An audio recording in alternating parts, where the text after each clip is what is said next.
Welcome, everyone. I'm just going to take a few moments to continue admitting people into the room.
Okay.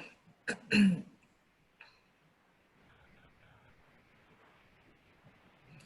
right.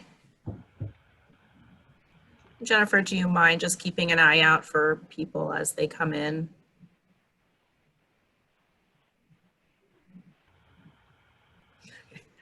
Unmute. Welcome, everyone. Thank you again for joining us. If this is not your first Courageous Conversations, and if it is, welcome. We are going to start, as we have been starting, with a land acknowledgement. Raise the Bar Consulting and the facilitators of the Courageous Conversations series respectfully acknowledge the traditional owners of this land as we live and work on. We recognize the continuing connection of Indigenous peoples to their country, waters, and culture. We pay our respects to their elders, past, present, and emerging.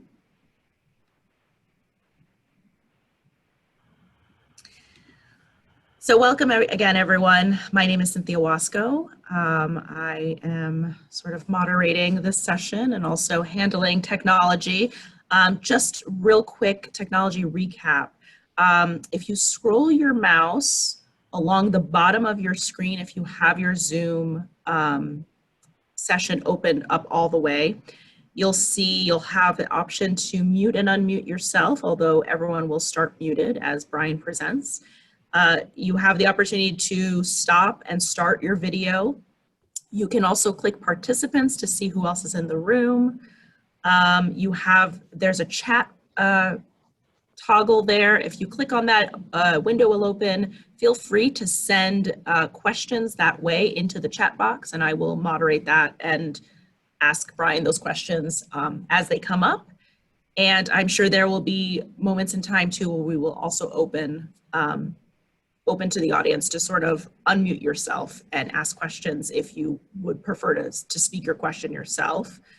And I think that's it. You also have the opportunity to, I think, raise your hand if we're asking questions and you want to be called upon. That's an option as well. And I think that's it. And this is being recorded. All right, so I'm going to turn over to Brian. You, Cynthia. Good afternoon, everyone. I'm Brian Wood. Appreciate you zooming in and letting me invade your personal space. As a sidebar, ironically, we were talking about dogs before the start of this.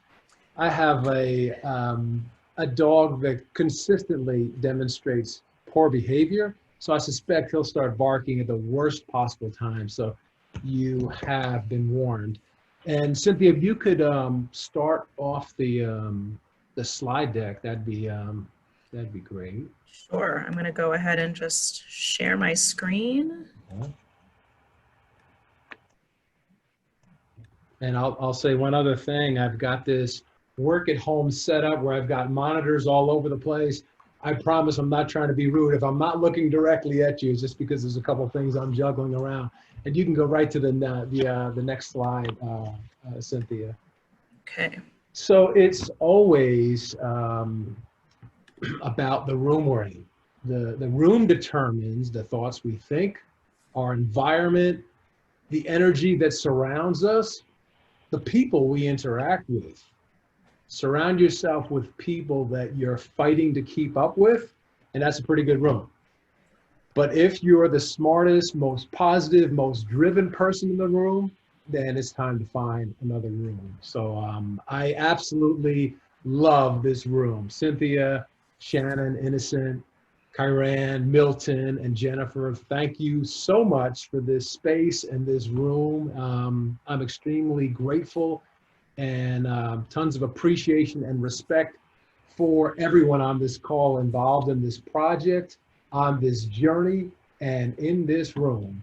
And it's okay to feel several emotions in this room, including, I know last week, Kyran made the point of acknowledging that he felt awful, right? He wasn't alone. So it's okay to acknowledge that kind of stuff in this kind of room. So we can go on to the next slide. And I'll say this, when you look at IDEA, inclusion, diversity, equity, and access, and creating a diverse leadership team reflective of the communities that we serve, that is a tall order. When you look at the end game, what that all means, that is just overwhelming, especially when you consider the years and decades of systematic racism and injustice that have been in place. But please remember, we're not trying to solve IDEA by the end of the week. And the reason for this picture up here is because IDEA reminds me of the Navy SEALs and Hell Week. So I worked for a team this past year, and this team brought in a Navy SEAL to give us an opportunity to listen to the mindset and keys to success and how the Navy SEALs are so successful. So he walked us through the horrific experience of Hell Week. So Hell Week is about 5.5 days. It's about 20 hours of physical training every day. At the very most, assuming you win every single drill, every single exercise, you'll get about 5 hours of sleep for the whole week. You have to run, it was well over 100 miles. I think it's closer to 200 miles over the course of that week. Can you even imagine? And the idea is this: if you think about that, it's over. Like when you walk into that space and you say, okay, I've got to run 200 miles, it's over. And this is what the guy communicated to us so beautifully. He said that, it's kind of like what we're talking about here with IDEA. If we think of the end game, we've got to get to that end game. We've got to get there right now. It's almost like we check out. But these are some of the keys that the SEAL mentioned. He said that, and he succeeded, and he had conversations with several other people that succeeded. And the common denominators were this: you've got to get to the next meal, right? You don't have to run 200 miles. You don't have to sleep for 45 minutes every night. No, you just have to make it to the next meal. And the mindset is, get to the next meal. I'll get re-energized. I'll get replenished. Then I'll be okay. Then I just have to get to the next week. The next meal, the next meal, the next meal, and so on. The other one similar to that was, you don't have to lift 1,000 pounds. You just have to get 2.5 pounds stronger every single day. That's what we're trying to do here too, right? Just a little bit stronger, a little bit better every single day. They had a saying that I also love, the short saying, and it was Charlie Mike, which stands for CM, which represents continue mission. So all we have to do is just keep moving forward, don't stop, keep moving a little bit further. And that's what the quest that we're on is all about. A couple other things that I found interesting. He said that the importance of feeding yourself the right thoughts is just paramount. So if you feed your brain thoughts of courage, then fear shrinks. If you fear your brain thoughts of fear, then courage shrinks. You have to be really, really careful. And the example he made was a small one, but it was really interesting. He said, even when you're doing push-ups, and in your mind, you're saying to yourself, each push-up is making me stronger. Your body reacts differently to if you say, I'm getting tired. I hope I can hang on and finish my 15th, my 20th, my 30th push-up. So how you show up and what you feed your brain is just so critically important. So here's what we're gonna cover. My observations and experiences in the nonprofit sector, and I've also recruited other respected leaders to get their thoughts, because my space is not entirely nonprofit leadership. But so anyway, I've got some other thoughts from some other people that I have tons of respect for, that have been around a long time and seen a lot of things. We're going to look at the benefits of a diverse leadership team and the potential damage of not creating a diverse leadership team. We'll look at some best practices and some strategies for implementation.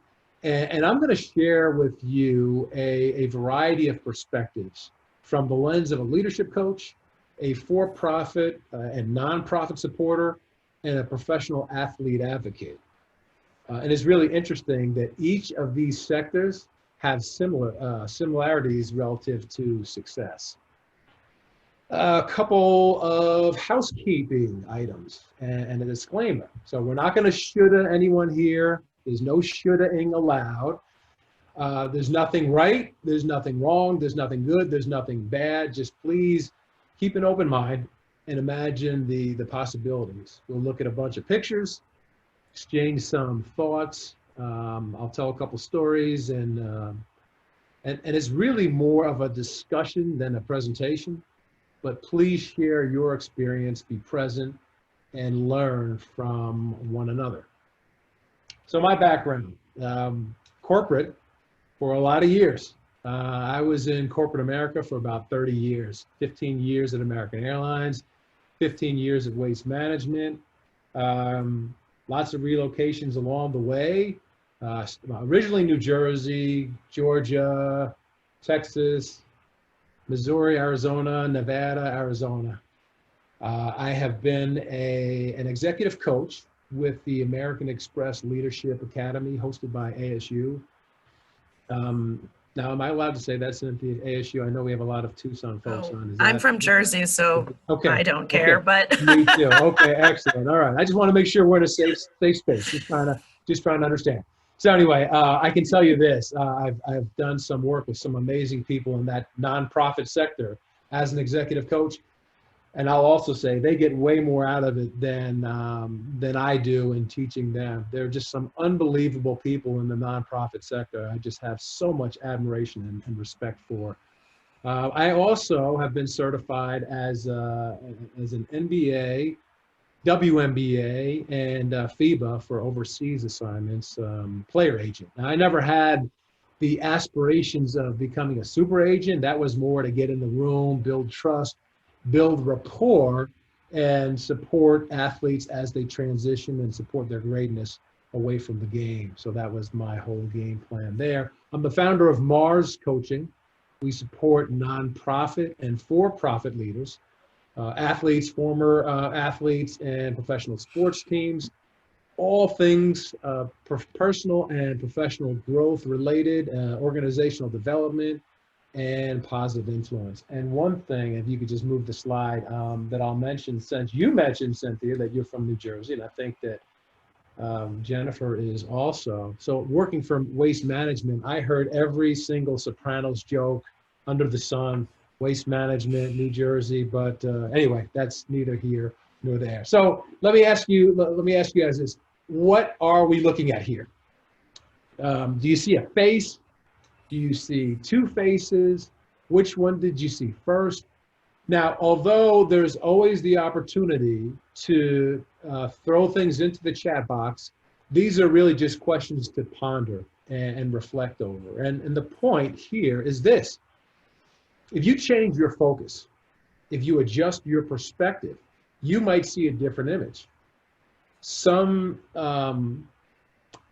some see something different compared to what others see.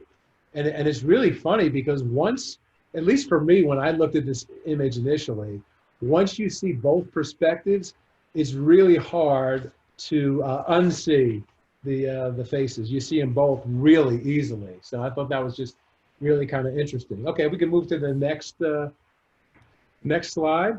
How about this image? So I'm going to need some help here. What we're going to do throughout this session is Cynthia and I are going to be toggling back and forth. I'm going to need your help with going to poll.guru. I put the information in the chat box. Hopefully it's there. But if you just go to your address bar and you just put in poll.guru, I think you could just click right on the chat box.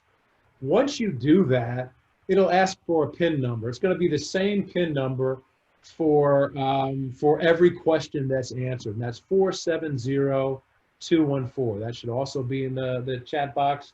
And then just hit start poll. One other thing to understand is as you answer questions throughout our time together, please make sure you hit the submit button. After you answer a question, however you see fit, it's completely confidential. Make sure that you hit the submit button so we can capture just the consensus and what people's thoughts and opinions might be. Okay. Can I interject here real quick? If you have your Zoom screen completely open to fill your entire computer screen, you are able to minimize that. It'll show up as a smaller box, and when it shows up as a smaller box, it will just show whoever is speaking in that smaller box, but it will not close you out of the session. It will just minimize the screen so that you can access your internet search, whatever that is, whether it's Google Chrome or Internet Explorer or whatever you're using. So just know that you won't lose the session. Okay, so we're seeing some of the responses coming in. There's just a couple right now, so we'll give it a few minutes. You can also do some, before you hit your answer, this is for future reference because some of you are already hitting it. You could hit any kind of emojis. There's a thumbs up, there's a laughter, there's a heart, and there's a sad face, but that's just a special bonus. So as we see these coming up, what this does, and I think Innocent did something similar. The bigger actually, let me share my screen with you now, Cynthia, so they can start to see the results coming in. Okay. Okay.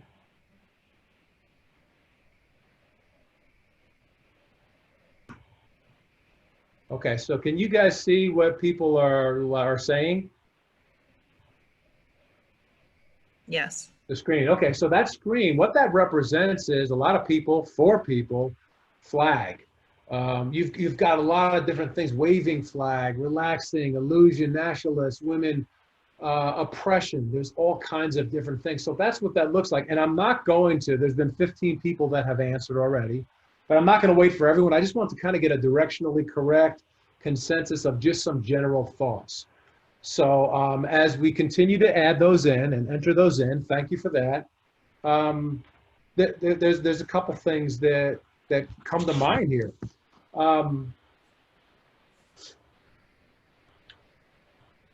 Well, let me say this before we move on to the second question. All right. Is it possible that someone could see freedom, injustice, inspiration, inequality, sacrifice, democracy, brutality, strength, and/or hypocrisy? So we're seeing a variety of things. We all looked at the same thing. So why didn't we have the same answers? Well, we look at things one way, but based on our experiences, we may see things a little different. Okay, so let's stay in that same space of, and thank you for contributing there. A lot of you guys have put in some really good thoughts. We're going to go to the second question. So the second question is going to represent on a scale from 1 to 10. 1 being it's impossible for us to see different things. 10 being it's absolutely possible that we can see different things. The next question is going to just ask you to click on the number of stars that you want to represent your opinion. Could be 1, impossible, 10, extremely possible, or somewhere in between. There's no perfect number.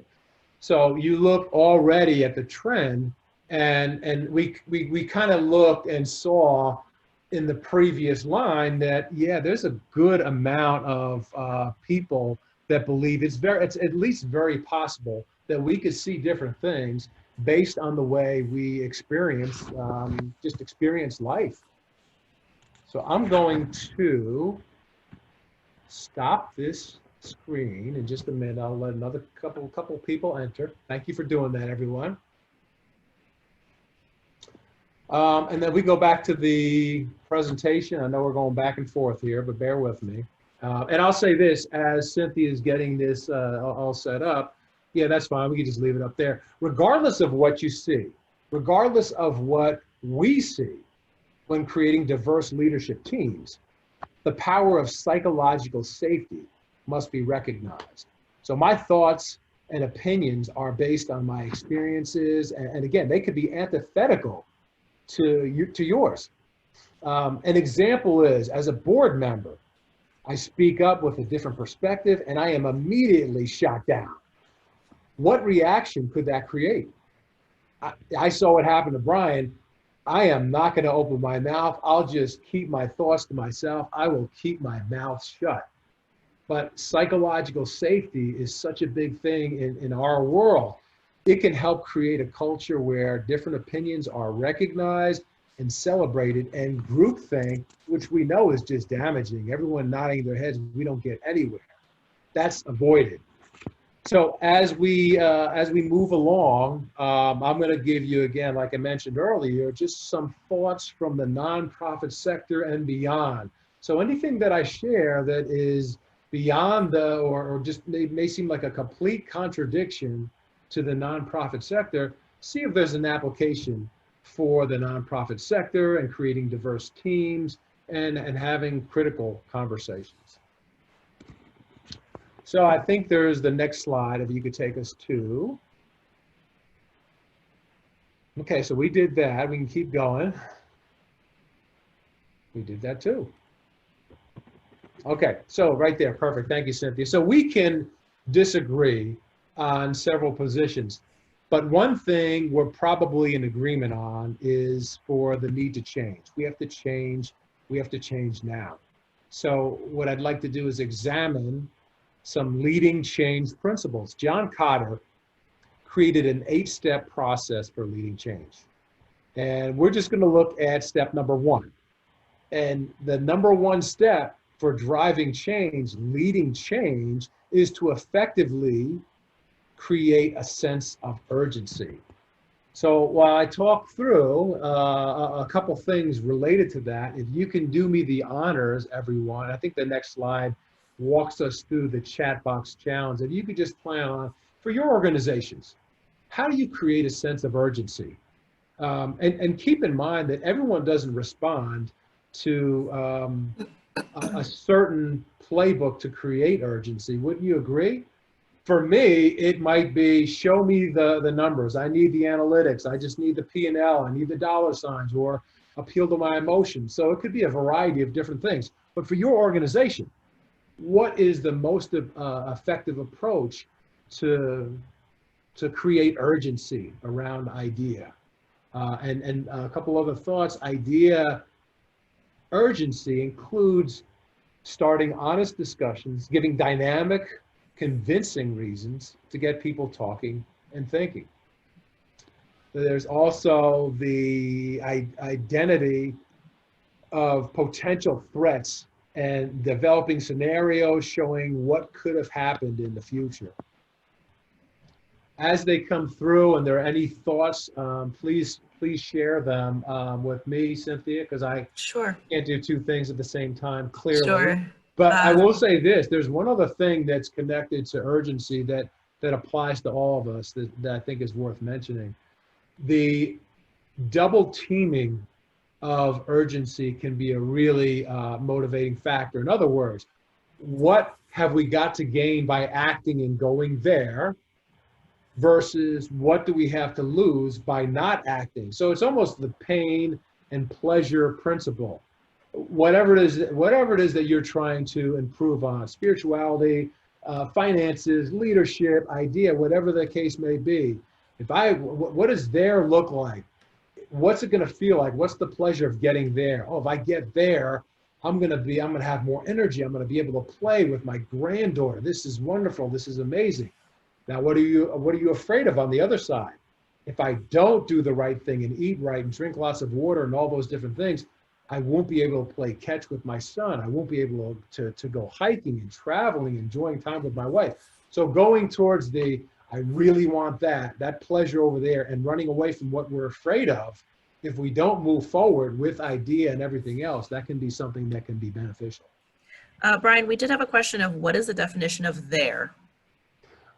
Great question. That is your vision. Where do you want to go? And everyone's got their own vision. So when I just say there, that's, people they don't care about what you say. They care about why you say it. And they also want to know what your vision looks like. So when I say there, that's just a replacement word for your vision on where you want to go as a board, as a leadership team, as a family member, as anything you're chasing. So we have some responses here. So how do you create a sense of urgency? Oh, wait, I can't see the rest of the question. Too many things open. To change within your organization. And we have policy, weekly discussions, find everyone's motivation to get buy-in and listen and create safe space to share. Great. By example, policy, staff-led suggestions. Yeah. And I'd say this, those are all good. And there's no, kind of like we talked about, there's no right or wrong. There's no good or bad. Well, I guess the only bad is inaction, which we'll get to a little bit later on. But these are things that, like all the things that are being suggested there, outstanding. You try that, and guess what? If it doesn't work, try something else. But those are great ideas. Those are great action steps to take. So excellent. I appreciate that. Do you have a question? Yeah, please. No, I'm not taking any questions. No, I'm just kidding. Can you address how to deal with or handle others in your agency who feel that change is not needed and that the organization is just fine? Right. I think it depends on the person. And like I said, it could be, let's look at the numbers. Let's look at the finances. And I think a lot of it comes down to imagination. You can connect with people differently, but I think getting someone to a place where they can understand what's possible versus what is. That's kind of sounds like the adage of, we've always done it that way. Okay, we're in good shape. And maybe you are. Maybe your organization is financially viable. Maybe it's trending correctly.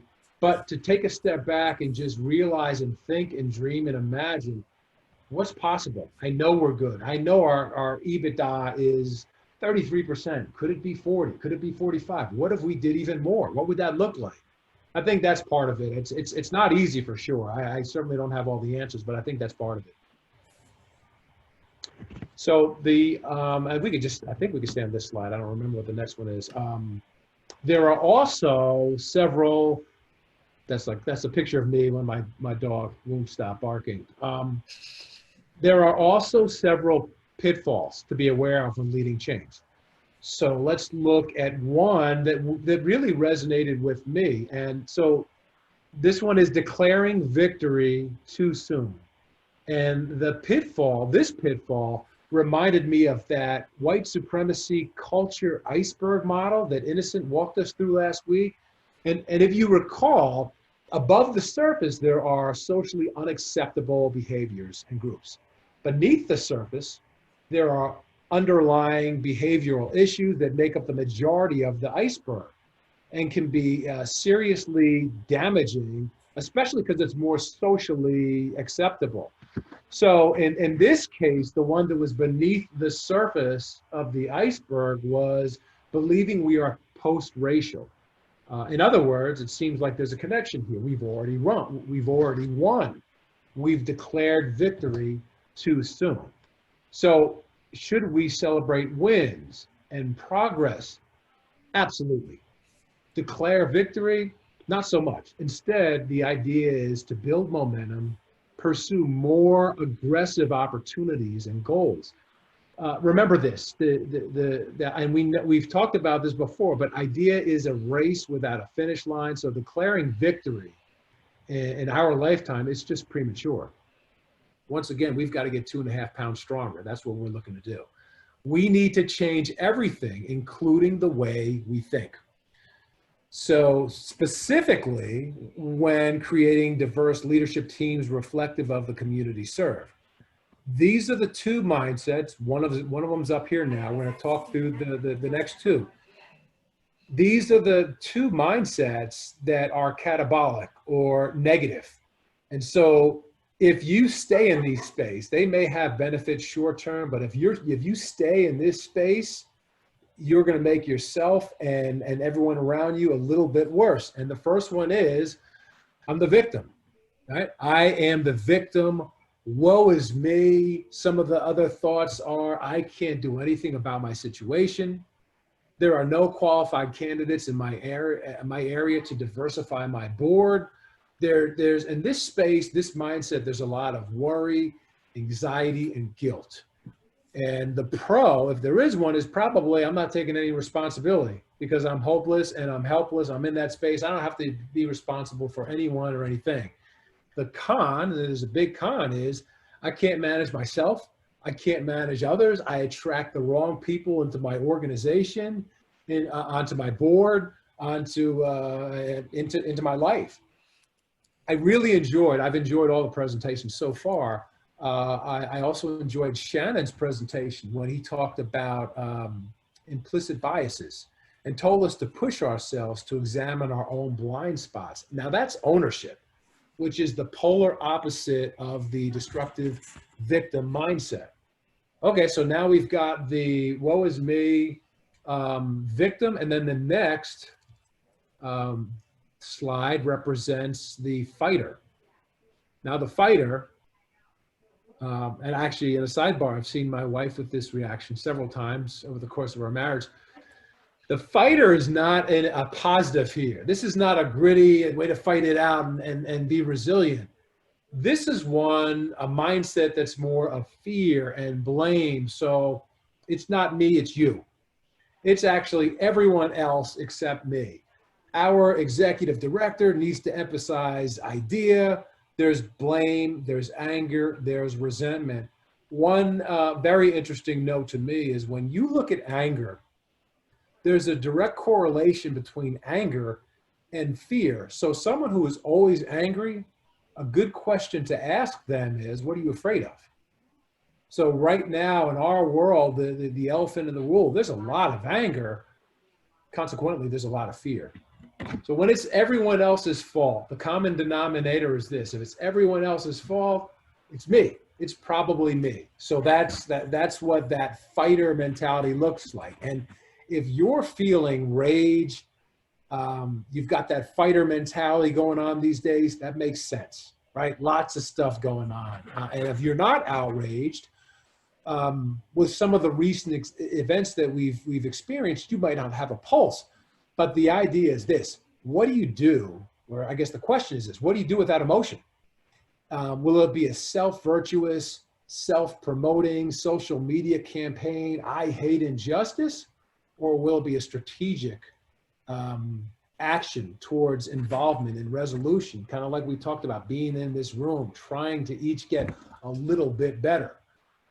So let's look at these two examples, these two mindsets, the fighter and the victim from an athletic perspective, and just kind of think about what that looks like. So there's a tryout and the athlete is just missing most of his or her shots, just ice cold, man. And the victim thoughts might be, I can't buy a basket. This just isn't my day. This is the worst tryout of my life and the end of my career. I shouldn't have even showed up. My ankle's still not 100%. Or the fighter mentality, trying out, might be, coach doesn't like me. The ref hasn't given me a call. The rims are tight. My teammates are out to get me. The lighting in the gym is just not right. So regardless of where you're at, athletically, idea, in any personal or professional setting. Get out of that space. It's not up to me, back to the shoulda, to say you should have got out of that space in 20 minutes, a day, a week. No, it's up to you. But whatever it is, get out of that space as soon as possible. If not, we miss the opportunity. So in this case, the person trying out, a better mindset would be, I'm going to break my face on defense.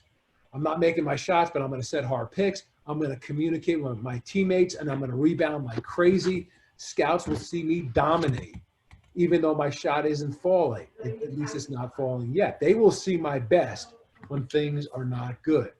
Opportunity, opportunity, opportunity.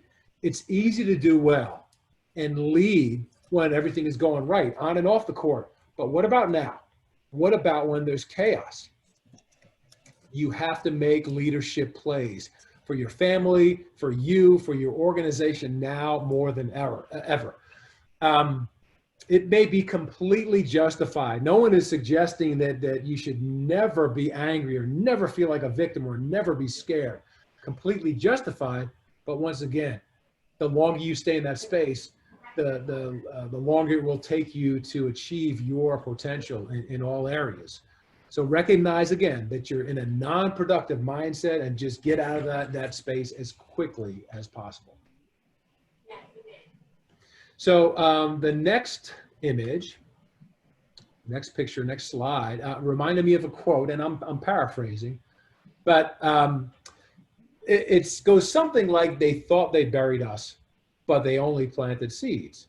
Lots of seeds out there fighting to grow, and seeds of all shapes, ages, sizes, colors, and in a lot of ways it's really inspiring. Maybe this time it's a little bit different.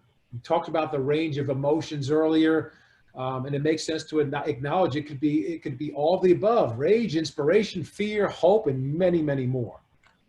But once again, it becomes the now what? Now what are we going to do, right? What's our next best move? Personally, professionally, and for the leadership team at the nonprofit organization that you're responsible for. Brian, we have a question. Yeah. What actual techniques would you recommend for people to use to get out of that negative space? Do you have any resources? Yeah, I do. So please, I don't have any with me right now. I'll share some thoughts, but please reach out to me. I'll share anything that I've got. A lot of things is asking questions. So a lot of what we do when we're in the wrong space, it ends up being momentum, and we just spiral out of control. If you can do something to switch that around, we're going to talk about pattern interrupt in a little bit later. I'll talk about it right now. One pattern interrupt, when I start doing heading down the wrong path, and I just snap a rubber band around my wrist, I got to remind myself, think differently. Whoa, whoa, whoa, you're heading down the wrong path. Asking myself questions, it's almost tricking yourself into counting your blessings. Asking yourself the question, what have I got to be grateful about today? What's the best thing that happened today? What can I control? Just asking yourself certain questions to combat that natural tendency to head down that dark place. Brian, feel free to send me those resources, and then we can share it out with everyone. Yeah, will do. Sounds really good. Okay, the next slide is, so there's an easy read called The Coffee Bean. Highly recommended. Boiling water represents chaos. And a couple of things about chaos. Will there ever be a time where chaos doesn't exist? Probably not. Has there ever been a time that we've been surrounded by this much boiling water? Not me. I mean, this is overwhelming stuff, right? We've got like a tsunami of boiling water. But we can choose how we react to chaos. We could be the carrot, the egg, or the coffee bean. So the carrot, put the carrot in boiling water, chaos, and it becomes soft and weak, loses hope, tired, gives up. And think about that. How often do you say, we need some leadership that's soft and weak? That's what we're really missing around here, right? That doesn't help us. The egg. The egg is, you put that in boiling water and it's hardened, and it becomes, in some ways, your hatred surfaces, and there's bitterness. I know I'm reading a lot into what an egg might be thinking, but The way it's hardened is the way sometimes we can be hardened if we're not careful. But the coffee bean makes everything better, makes that chaos, that boiling water better. Maybe not perfect, but pretty good. It improves the room. The water doesn't change the coffee bean. And you can go to the next slide if you can, Cynthia. The coffee bean changes the water, right? It makes that water into the most magical, delicious beverage of champions that you could ever imagine. So I want to share another thought I had, and this is a true story, and I've had a couple different versions of these stories when working as a coach for the nonprofit world. So a comment is made at the board level that made a participant feel uncomfortable. She was actually offended. Now, excuse me. Now, again, different versions, but I've seen this story before. I've seen this movie before. My observation is this. It starts out with, I'm shocked. I can't believe Cynthia said that to me. I'm stunned. Wow. How could Jennifer even think about saying something like that? So I'm shocked. These are the common denominators to the stories that I've seen. And that leads to an action. I'm so shocked that I don't take any action, which then leads to, and this is just the world according to Brian, it leads to justification. Now I justify, that's why I didn't take any action. So it starts off with thoughts of, I should have said something. And then it moves and evolves towards, he was probably having a bad day. You know, I've known her for years. She's not like that. That was last week. It's too late for me to really revisit that issue now. I'll say this, however uncomfortable that conflict may be, it's never as painful as the regret of inaction. And I think it's the next slide. Oh, yeah, I guess I missed the mark on that one. Okay, so the next slide after that, that's representing the person out on an island. So another chat box challenge, if you could think about a time that you should have addressed an offensive remark but didn't, and how did you feel afterwards? Anything that you could share would be great. And that previous question, this could kind of relate to that previous question of how do you get out of that space when you're heading down the wrong path. The physical, listen to your physical signs. That's what we're talking about here. I should have said something. I didn't feel right. For me, I know for me personally, my shoulders rise when I get stressed. My jaw will clench. People sometimes feel it in their stomach or their back or whatever. So listen to that as an opportunity to say, whoa, if I don't feel right physically, I need to say something. Maybe I need to do it a different way or maybe explore different opportunities to express myself, but I've got to do something. Any thoughts coming through in the chat box, Cynthia? Yep. We have a comment. I felt ashamed and dwelled on it for a few weeks. Still think about it. Wow. Cowardly, disappointed in myself, dissonance since I didn't live into my values. Yeah. Remorseful and as though I have failed in my allyship. Wow. Shame. Those are overwhelming. Those are overwhelming. And let me say this, because I've been there, completely understand. And you have every right to feel that way. But there's something, especially in the nonprofit sector, because everyone in the nonprofit sector just wants to take care of everyone else. And they don't take care of themselves. You've got to forgive yourself. Okay to feel bad. And there's okay to feel shame for 5 minutes. But yeah, that's another one. You got to get out of that space. You've got to forgive yourself. You forgive yourself and you move on and you take action. Even if it were 3 years ago, and say, hey, you know what, Brian, you said something a while back that it's really bothered me, because that's going to stay, like we talked about the physical implications, that's going to stay in your body for a long time. I still hang on to it. I still feel it. Oh man, that is detrimental to your physical being, your spirit, your energy. So I absolutely feel you. So let's look at a couple conversations. We're going to use Poll Guru again. So if you can go back to Poll Guru, and I think I'm going to share my screen. Say prayers for me. And we're going to have a couple critical conversations. And this is what I'd like you to do. If you can, hopefully everyone's back into Poll Guru, but make your way back. And this critical conversation is about the ally, all right? So person wants to be an ally and support idea, but they don't want to offend, you don't want to offend your colleague who is a person of color.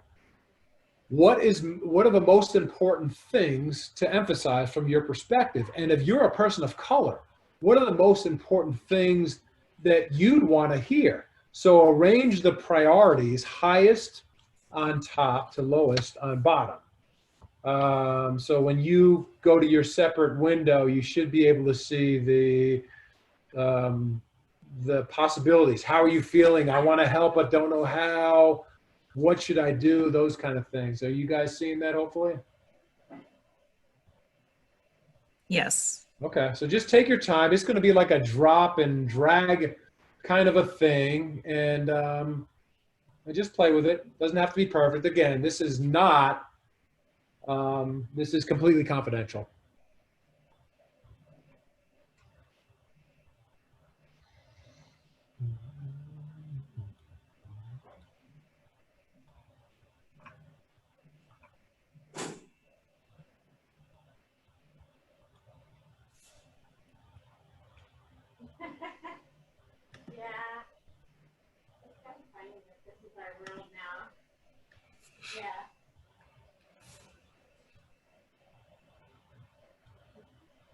So I don't know what I did, but I am not seeing the results come in. It looks like 19 of you have answered, but I'm not seeing the results. Did you try refreshing that screen? Oh, okay, we'll do that. Because we just see the question still.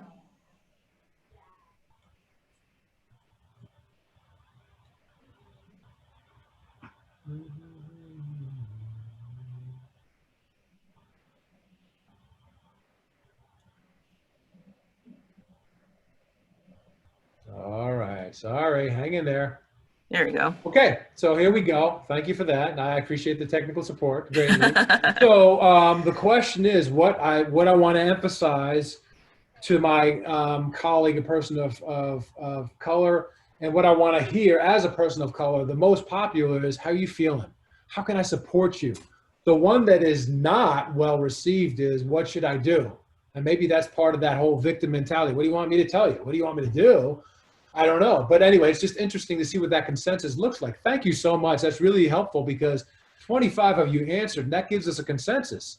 Maybe that's the right thing to do, to just check in and see, how are you feeling? How can I help you? That's all. I don't want to know anything else.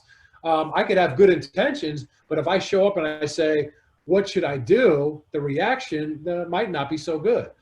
Okay, thank you for that. So now let's take a look at the next screen. So now you're the junior board member, and you've noticed an obvious need to address diversity and inclusion opportunities on the board.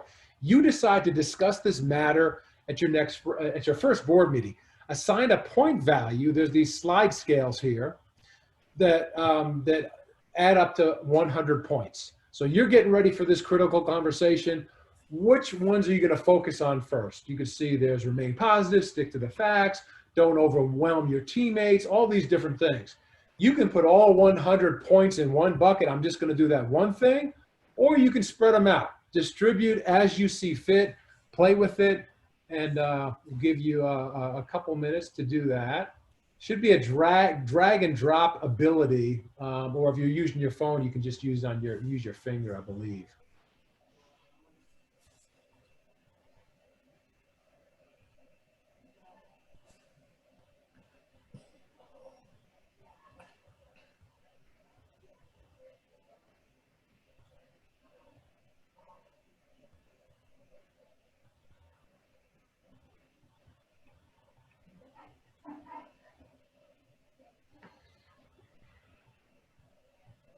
All right, here come the results.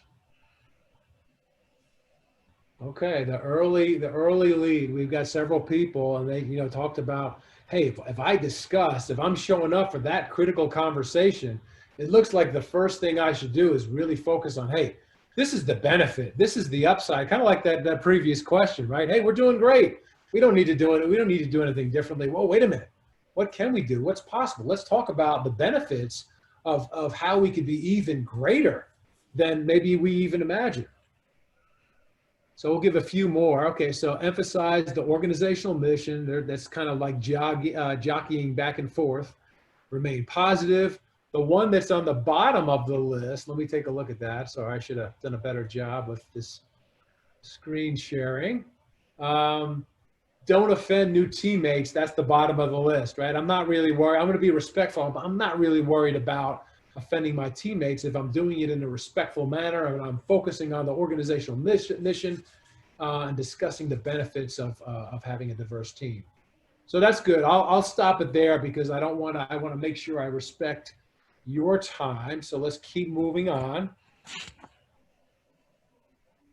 I am going to unshare. All right. And if you can go to the next slide. You're doing great, Cynthia. Thank you so much. Thanks. Anyone who knows me knows that technology is not something that I am super good at. If you can back up, I think there might be another slide, another couple slides, but if not, it's no worries. No, I take that back. Keep going. You were right, as always. Okay, that's the inaction, not taking the whole toxic thing. We want to move forward. We did that. We did the ally. We did the junior board member. Okay, so that's it. Perfect. So sometimes you can't see the forest through the trees. So with that in mind, what I did was check in with some people I have a ton of respect for in the nonprofit sector to gather their thoughts on what they saw, what is working, what's not working, what's just some general thoughts that you can tell us. And I'm just going to just read some of the thoughts. This is what it looks like.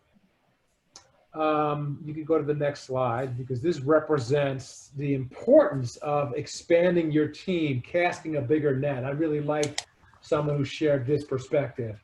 Expand the team and involvement, including all levels of the organization. This gentleman actually made it a point to get 26 people involved. Now, some of you don't have 26 people in the organization, but what he did was he got people from all levels. And what was interesting about that is those people became ambassadors. They were involved in the change. So they ended up communicating to the masses. So that strategy was really good. Give yourself time. Don't check the box. This is not a flavor of the month. Take your time. Realize that we're in this for the long haul. Reflect. Listen to employees and learn. Be beware of hiring people who are your friends or you've previously worked with. This happens quite a bit unconsciously, but by doing this, we may have a tendency to hire people that like us. We all have unconscious bias. So the nonprofit sector also, some more feedback, needs to discuss and focus on not just training leaders, but creating the opportunities for the leaders to step into positions of power. And there's a resource on that one that I'll also share with Cynthia so she can load up as she sees fit. There's also a disparity with wealth. So someone might be able to make a $5,000 donation or do a $25,000 give and get without a problem, but a lot of people don't. There's some people out there, and maybe in the for-profit sector, elected officials as an example, who sit on city boards and other people responsible for making these decisions that have the means to sit on those boards, but a lot of other people don't. Here's another one that's interesting because this encompasses everything. I thought this was an interesting dynamic. Examine your nonprofit. Does the mission involve politics, water, education, recreation, human services, transportation, health? If so, diversity and inclusion needs to be part of the strategy because that's everything. The zip code that we have is one of the most critical numbers that we get. It accurately predicts more times than not, accurately predicts our abilities to succeed. Just a couple other ones here, and then we'll move on. But idea is not a nice thing to do. It's our responsibility and required in order to create solutions to complex problems. This one I didn't know of. If you guys have any insight, please share. But apparently for a for-profit board, there's a governing body to make sure that there's diversity and inclusion. But in the nonprofit sector, it's more of just a leap of faith. I don't have any background information on that. If anyone does, please share. But I thought that was an interesting one that I gathered from someone else. And then finally, make meetings effective. Expectations and desired outcomes in advance. Remember, time is valuable. Be efficient, be influential, and be respectful. So those are some of the thoughts from other people in the nonprofit world. Any questions? Okay, so let's move on to the next slide, I think. Okay, this is going to be another poll guru. So if you guys can go back to poll guru, and I'm going to share my screen, I'd like you to help me out by naming a benefit of creating a diverse leadership team. So you have, just so you know, you have about 1,200 characters to play with. You can put in one letter, you can put in, you can write a small novel, you can do anything, you can laugh, you can do all kinds of things, right? But make sure that you answer in something, right? What is a benefit of creating a diverse leadership team? And then once you put it in there, just hit submit.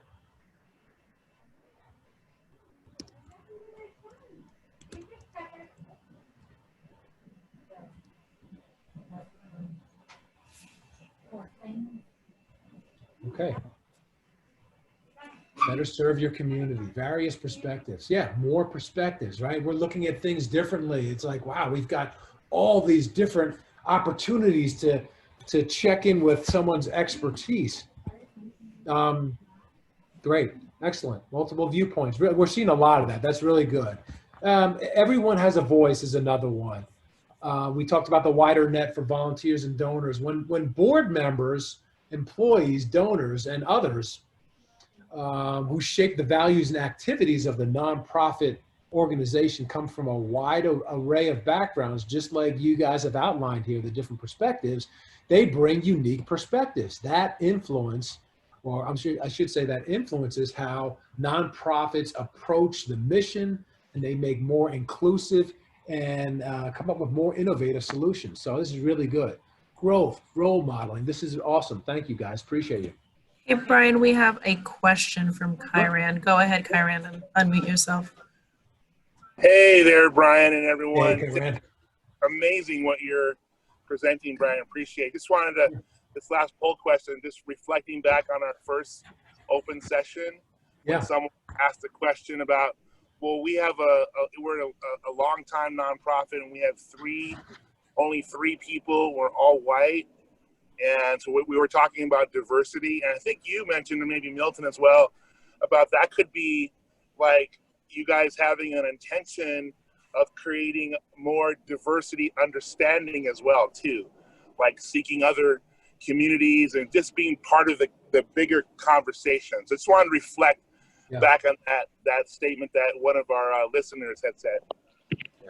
Yeah, I love that. I love that. I remember one of the sessions we had, Kyran, thank you for that, is just the idea of celebrating diversity. When someone's got a different opinion, a different thought, a different whatever, if it is celebrated, that just encourages more perspectives to be shared, which is just like it's damaging on the other side, it's extremely powerful when you encourage people to continue down that road. Okay, I think we've got another poll question. Maybe not. If you can go on to, I'm going to stop sharing, and if you can go on to the next slide, Cynthia. Sure. I'm really trying to stop sharing, just for the record. So you looks like you froze a little bit, but you've stopped sharing now because I'm sharing. Oh, okay. Okay. Brian, looks like your video is not showing up. Okay. Can you guys hear me okay? And can everyone see the slides? Yes. Okay. All right. Well, let's just talk through it then. All right. What slide are we on, if you don't mind? The can you see us? Okay. Can you see the screen? I can't Okay. right now. But You okay, cannot? Heineken. Okay. I remember Heineken. that one. So here's the Heineken. This is my thought, and I'm not going to do too much, too many polls because I don't want to shut down again. Where is he? Oh, there you are. Did you see me?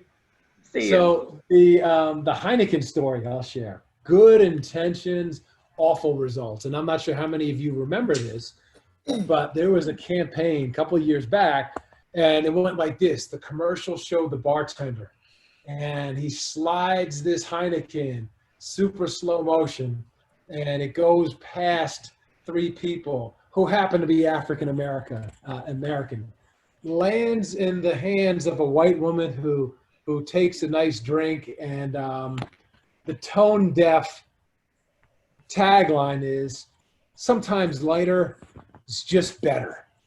And think about that from a diversity perspective, right? I'm certain, right? I don't know anything about Heineken, but I'm certain they like money. I'm certain they would rather not irritate their customers.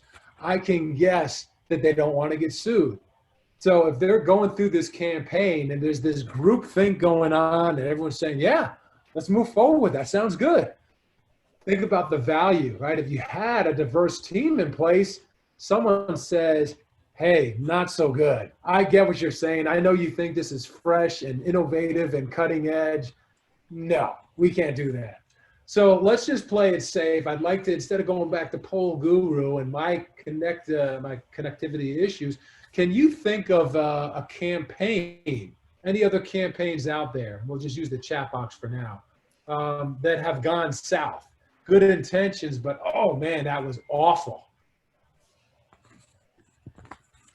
Feel free to unmute yourself as well if you would like to share. For a second, I thought you were talking to me. I was like, are you serious? Oh, no, to everyone, anyone else who wants to share, they can unmute themselves. Oh, the Taco Bell Chihuahua. Oh, good one. Yeah, someone wrote Pepsi, but I don't know what that's in reference to. There was one clothing line I remember. They had my kids told me that they had like a noose. They were trying to make a really strong fashion statement, and it was like a noose around it. I was like, oh man, like, you know, that's, again, it's not going to happen. That's the value, or that's the damage of not having a team in place. Okay, the protest scene and Pepsi healing divides. Oh, I haven't seen that one. PlayStation, when they did, in quotes, white is coming. Wow. And then Trader Joe's has terrible racist names on many of their products. Oh, yeah, I know that's being looked at. I don't know the details, but I knew that was on the list. All right, I'm going to keep moving along. And these are just some general thoughts. So if you can keep moving to the next slide. Yeah, we just talked about that. That's good. You can stay right there. So it is so important to be creative as opposed to reactive as a leader. So we all have creative leadership competencies, and we have reactive leadership tendencies. I want to share a couple things with you, and that's this. The highest return on investment, if you only do 2 things as a leader, whether you're leading idea, for-profit organization, whatever the case may be, if you only do these 2 things, these are the highest return on investment, the biggest bang for the buck. One is create a vision and communicate a vision, right? This is the there, back to there. This is what I see as there. This is our vision. And the other is, and it's kind of related, foster team play. So just do those 2 things. This is our there. This is where we're going. This is what I see. And can we work together to get there? Okay, that's the top of the list scientifically. You align behaviors and habits with your vision each day a little closer, 2.5 pounds stronger, or you're going to go a little bit further away from that vision. That's the choice. That's what's at stake. We're either moving a little closer to whatever our vision is, or we're moving further away. Now on the downside, the watch out for this, the don't do this. Whatever you do, don't do this. That includes the tendency to comply, specifically to be passive. And you may have been rewarded in the past for that. I've been passive. I've gotten along with everyone. I'm compliant. And think about that. That is the opposite of a big, bold, beautiful vision. And that's the opposite of being courageous and having a courageous conversation. So whatever your vision looks like, I'm concerned with my connectivity, so I'm not going to go back to the poll, but just think about what your vision is and really dream big and really just kind of envision what that looks like to you, because everyone's got a different vision, right? Everyone's got a different vision. This is what I see idea looking like. Okay, great. We've got that figured out. Now we bring the team together to move a little bit, tiny bit closer to that end game every single day. So some other takeaways. I don't know is a perfectly acceptable answer. I use that quite a bit. I don't know why my computer just cut off. But the idea is we just need to improve, learn, and just take action daily. I heard a couple things that always stuck with me, and it is we've got to contribute more than we consume as leaders. And in the nonprofit world, that's exactly what you guys do, right? You contribute way more than you consume. It's always everyone else, but it's important to do that. Don't just show up and absorb, consume. Stay above the line. There are two words separated by a line: or, O-A-R, and B-E-D, bed, and there's a line. So you stay above the line, and if you stay above the line, that means you're focusing on or, which represents ownership, accountability, responsibility. If you sink below the line, that ends up being bed, which is blame, excuses, and denial. Be aware of your mindset. This is a separate point. Be aware of your mindset, the mindset of others.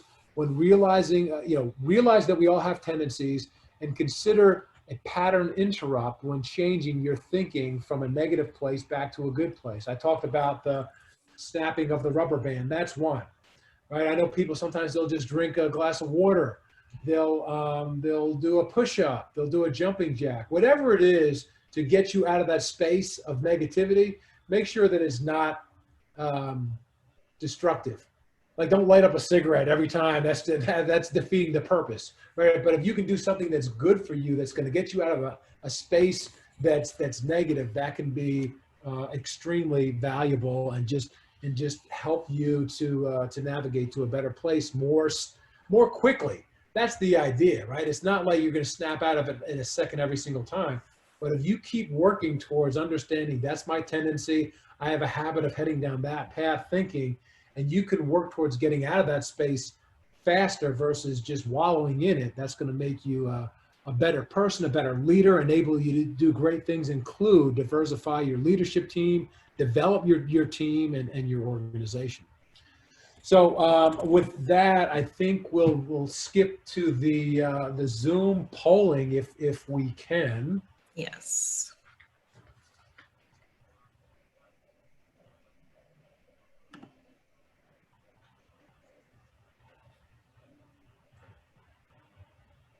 Okay, are you ready, Brian? I am ready, yes, ma'am. All right. Okay, we just talked about this, right? Pick one. We learned about the importance of staying above the line, or. What does or represent? That was like 4 seconds ago, so no pressure. No shoulda, right? Wait a minute, I said we should, I said we shouldn't shoulda. We shouldn't judge, and I'm like judging everyone right away.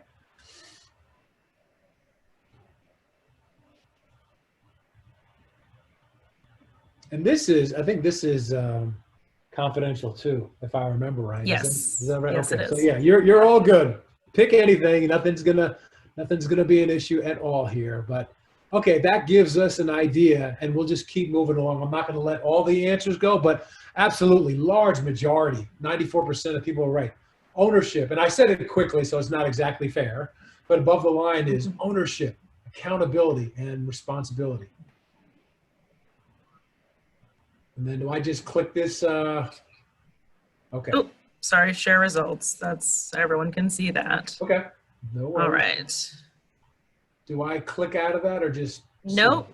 Did you want to go to the next one? Yeah, let's just do it. We'll just right. we'll just wrap up with a couple. Yeah.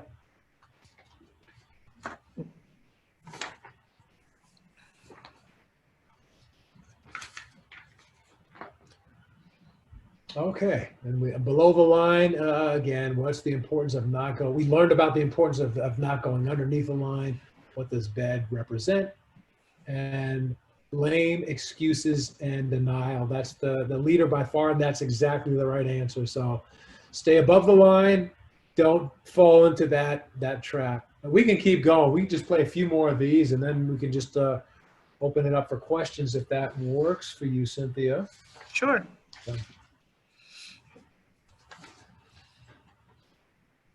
Okay. Is it better to be? It's better to be a reactive leader as opposed to a creative leader. The early returns look good. So creativity is a superpower, and when we think about that, you guys are all right. Thank you. When we think about that, we've got some complex challenges in the nonprofit world and beyond. So how are we going to get out of those? These are some complex problems. We have to leverage that superpower of creativity. You know, what got us here won't get us there. So what got us here, we've got to do something different to make sure that we are prepared for the challenges that we've got. Did you want to go to the next one? Yeah, we'll do. How about one more? Okay.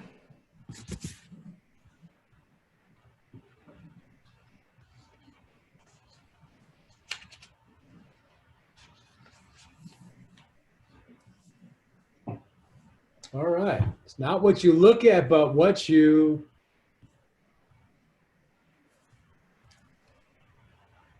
create is actually pretty close. C is kind of like seek, but it is C, right? It's not what you look at, it's what you see. We're all looking at the same thing.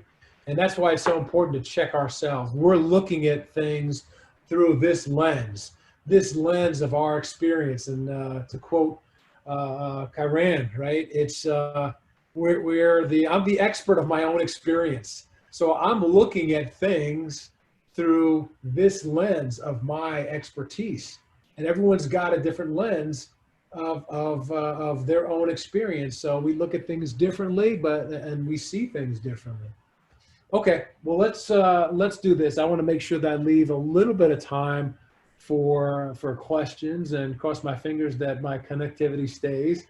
So can we just move on to the last slides? Sure. Cynthia? I can assure you, if I was navigating this, it would be totally different. So well done, man. Appreciate you, Cynthia. Oh, wait, did you want to go back to, as I said that? Oh, that's okay. No, that's fine. We did the Zoom. The last one Oh, okay. really was with the road. So we did some of the Zoom things. We could just shut that down. So the point here is this.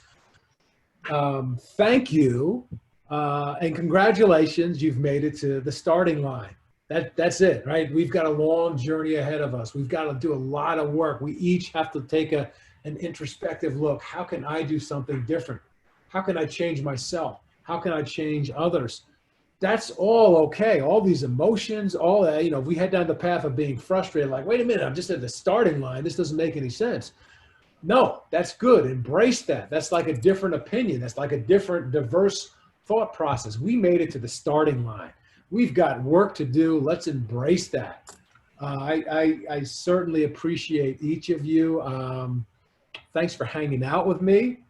And please let me know what questions. Let me know if I can do anything to support you, your organization, your world.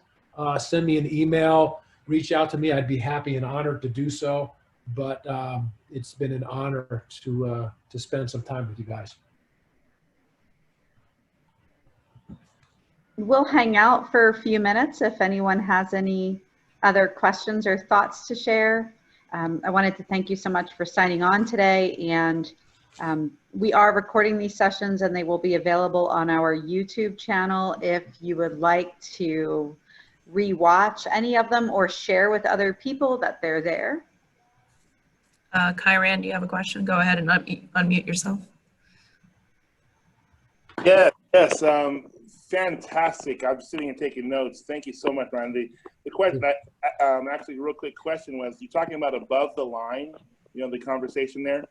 Yeah. What would it look like when two executive members are on different sides of one of these social cultural issues, and they both feel like they're speaking from above the line? That's a great question. At one point I mentioned that it's completely acceptable to say, I don't know. So I'll say, I don't know, to start out with, but I do think it's also important to dig into the why behind you think the way you do. And at that point, there might be a little clarity, right? Because if I understand a little bit, I certainly can't fully understand your experience. But if you communicate your why and your experience to me, I might be able to have an understanding to the point where I can respect and appreciate that opinion. And if we do that on both sides, I think we get a little bit closer. The reality is this: there are going to be some people that we're going to agree to disagree. It's just not going to work. But that doesn't mean that we never stop trying. All right, I'm going to show up tomorrow. Same thing. So this is too important, and I'm going to show up tomorrow, and I'm going to take a different approach, and I'm going to take a different angle. Eventually, I'm going to win. Ultimately, we're going to win because we're going to get better as a team, as a room, as an organization. We're going to continue to get closer to where we need to get. But the road is often going to be bumpy. But those are my thoughts.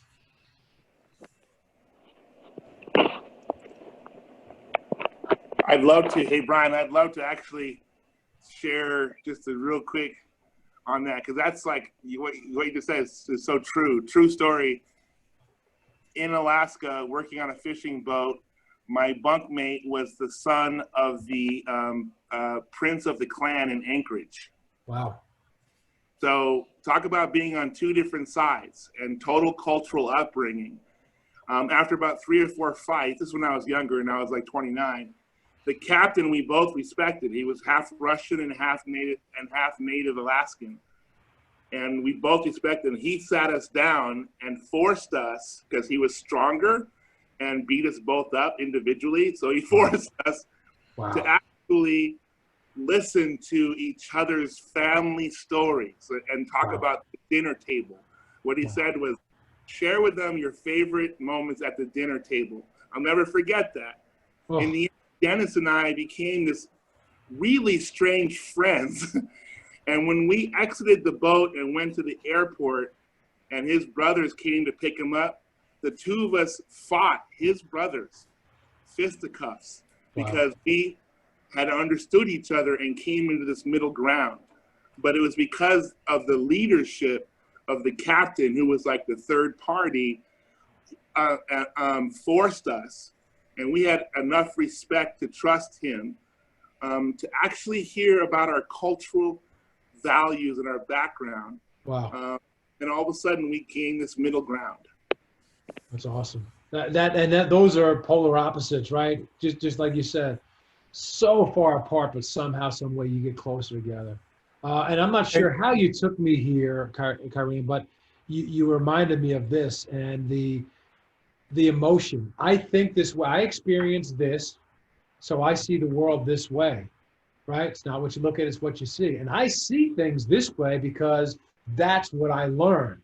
This is connected to emotion. My dad told me this.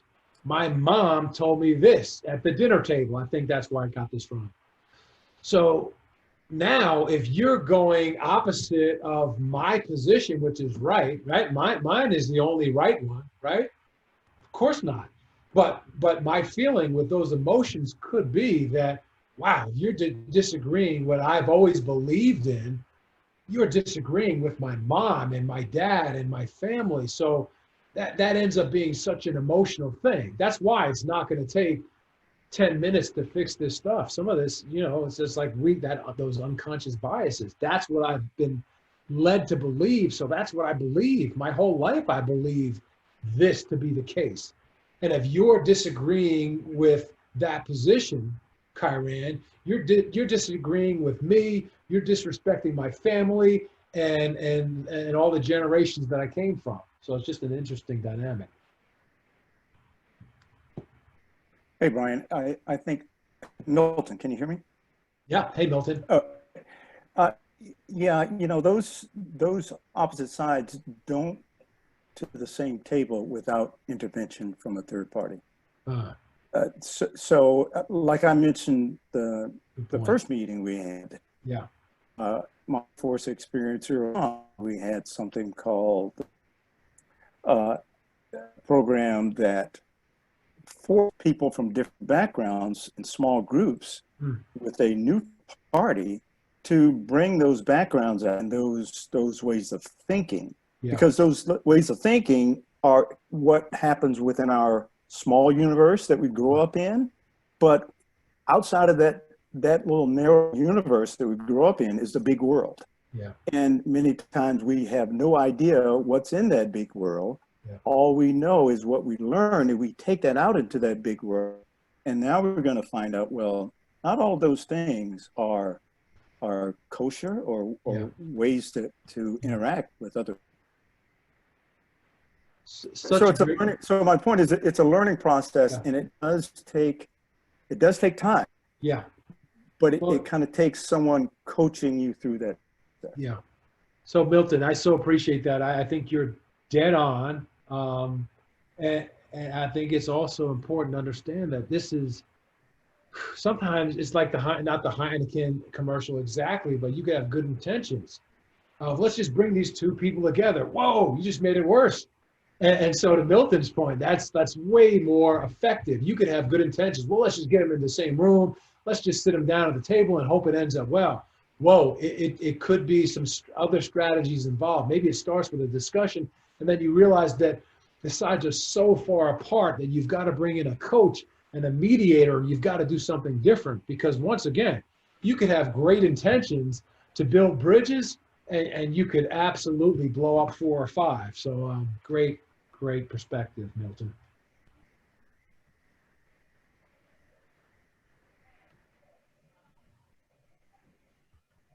All right, ladies and gentlemen, I appreciate you a ton. I'm going to send some information to Cynthia. There's tons of amazing resources that I've seen loaded up on the website. I've got a couple others. I'm actually going through this. Let me do this disclaimer. This pivot program, and it's across the country, and it's just a process. And what this involves, I'm gonna send a sheet that outlines tons of videos, assessment tests, readings, all kinds of stuff. When you look at this, understand that it's broken down by, this is for people of color. This is for people that are not of color. That's part of the process. So it's not a segregated, weird thing. It's just like the process is, all right, everyone in this group is going to talk, reflect, read, and then we're going to mix up every group under the sun. So please don't take it any other way. I just wanted to kind of throw that out there, but it's just a great resource, and I'll pass that on to Cynthia so everyone's got access to it. Brian, you're awesome. Thanks so much for being with us today and for leading this session. And we look forward to getting all that information from you as well. So sounds good. I really, really appreciate you. I'm just thrilled that we were able to do this. Thank you so much. Thank you so much. We'll see you, everyone. Take care. All right. Bye-bye. Thank you, everyone.